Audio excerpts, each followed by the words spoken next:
Slick back. No, no, slick back. That's what I said. Slick back. No, nigga, I'm a pimp named Slick back. Pimp named Slick back. Pimp named, pimp named, pimp named Slick back. Nigga, are you deaf? I'm a pimp named Slick. Assalamualaikum warahmatullahi wabarakatuh. Perkenalkan, nama saya Fatma Anissa, NPM 2211060177, kelas 3D. Di sini saya akan memenuhi tugas mata kuliah media pembelajaran biologi dengan membuat video yang berjudul Media Pembelajaran E-Learning. Dunia pendidikan di Indonesia semakin mengalami perkembangan yang signifikan. Perkembangan ini terlihat dari semakin beragamnya metode pembelajaran yang digunakan. Metode yang digunakan banyak memanfaatkan berbagai media untuk meningkatkan kualitas hasil pembelajaran. Perkembangan berbagai media pembelajaran dengan adanya kemajuan teknologi yang semakin pesat. Dinamika teknologi saat ini mencapai akselerasi yang luar biasa. Teknologi yang dipelajari beberapa tahun yang sudah lalu mulai tergantikan dengan teknologi yang baru, termasuk berbagai cara pembelajaran secara konvensional. Bentuk perkembangan teknologi informasi yang dapat dimanfaatkan sebagai media pembelajaran adalah menggunakan e-learning. E-learning merupakan inovasi yang dapat dimanfaatkan dalam proses pembelajaran, tidak hanya dalam menyampaikan materi pembelajaran, tetapi juga perubahan dalam kemampuan berbagai kompetensi peserta didik. Melalui e-learning, peserta didik tidak hanya mendengarkan uraian materi dari pendidik saja, tetapi juga mengamati, melakukan, mendemonstrasikan, dan sebagainya. Materi bahan ajar dapat divirtualisasikan dalam berbagai format, sehingga lebih menarik dan lebih dinamis, sehingga mampu memotivasi peserta didik untuk lebih jauh dalam proses pembelajaran. Yang pertama, ada pengertian e-learning. E-learning adalah teknologi informasi dan komunikasi untuk mengaktifkan siswa untuk belajar kapanpun dan dimanapun.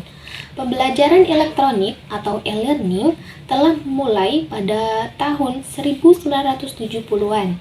Beberapa istilah digunakan untuk mengemukakan pendapat atau gagasan tentang pembelajaran elektronik, antara lain adalah online learning, internet-enabled learning, virtual learning, atau website learning. Ada 3 hal penting sebagai persyaratan kegiatan belajar elektronik, yaitu A. Kegiatan pembelajaran dilakukan melalui pemanfaat jaringan. Dalam hal ini dibatasi pada penggunaan internet. B. Tersedianya dukungan layanan belajar yang dapat dimanfaatkan oleh peserta belajar, misalnya external hard disk, flash disk, CD-ROM, atau bahan cetak. C. Tersedianya dukungan layanan tutor yang dapat membantu peserta belajar apabila mengalami kesulitan.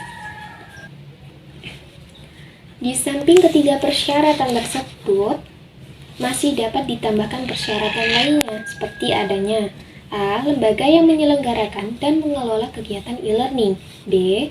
Sikap positif dari peserta didik dan tenaga kependidikan terhadap teknologi komputer dan internet. C. Rancangan sistem pembelajaran yang dapat dipelajari dan diketahui oleh setiap peserta belajar. D. Sistem evaluasi terhadap kemajuan atau perkembangan. E. Mekanisme umpan balik yang dikembangkan oleh lembaga penyelenggara. Selanjutnya ada komponen e-learning. Komponen yang membentuk e-learning menurut Romi Satria Wahono adalah infrastruktur e-learning, sistem dan aplikasi e-learning, dan konten e-learning.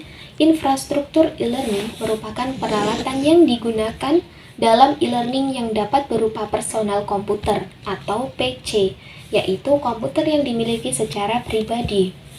Jaringan komputer yaitu kumpulan dari sejumlah perangkat berupa komputer, hub, switch, router, atau perangkat jaringan lainnya yang terhubung dengan menggunakan media komunikasi tertentu.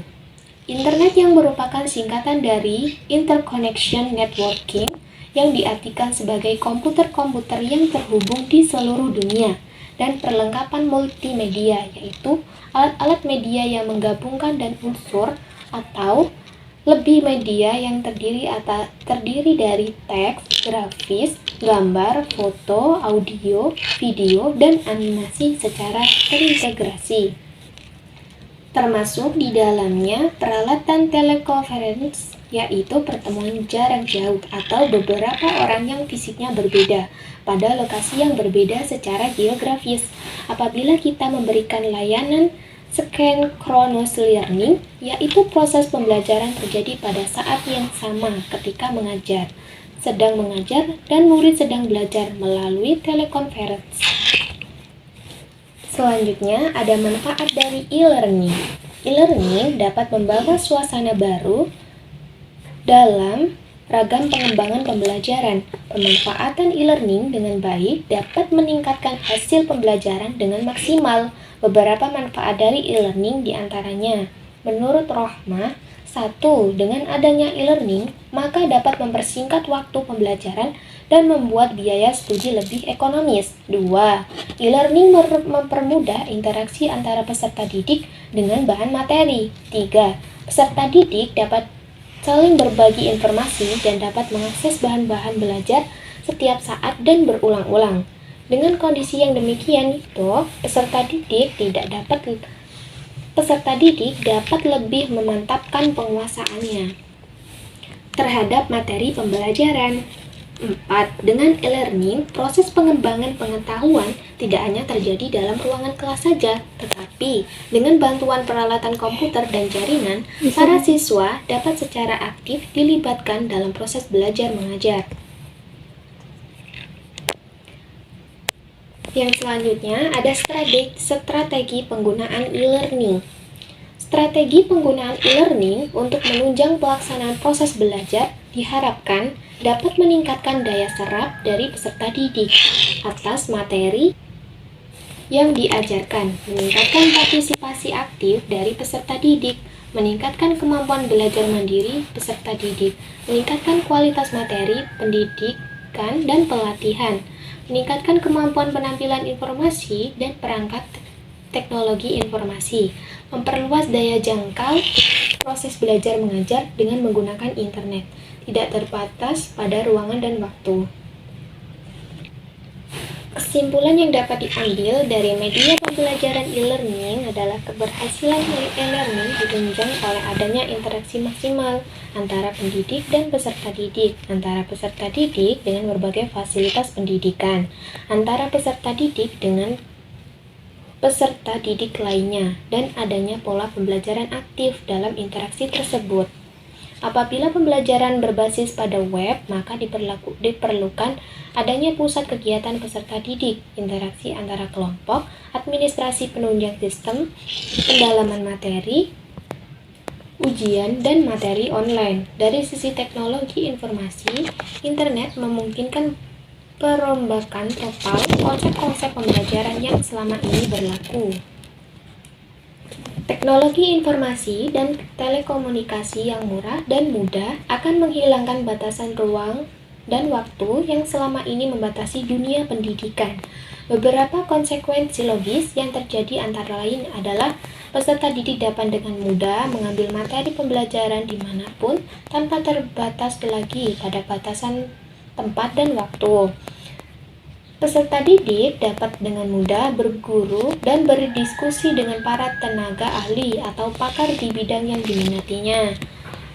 Selanjutnya, materi pembelajaran bahkan dapat dengan mudah diambil di berbagai penjuru dunia tanpa tergantung pada di mana mahasiswa belajar. Berbagai peluang tersebut masih menghadapi tantangan baik dari biaya kesiapan infrastruktur teknologi informasi, masyarakat, dan peraturan yang mendukung terhadap kelangsungan e-learning. Sekian penjelasan materi saya akhiri. Wassalamualaikum warahmatullahi wabarakatuh.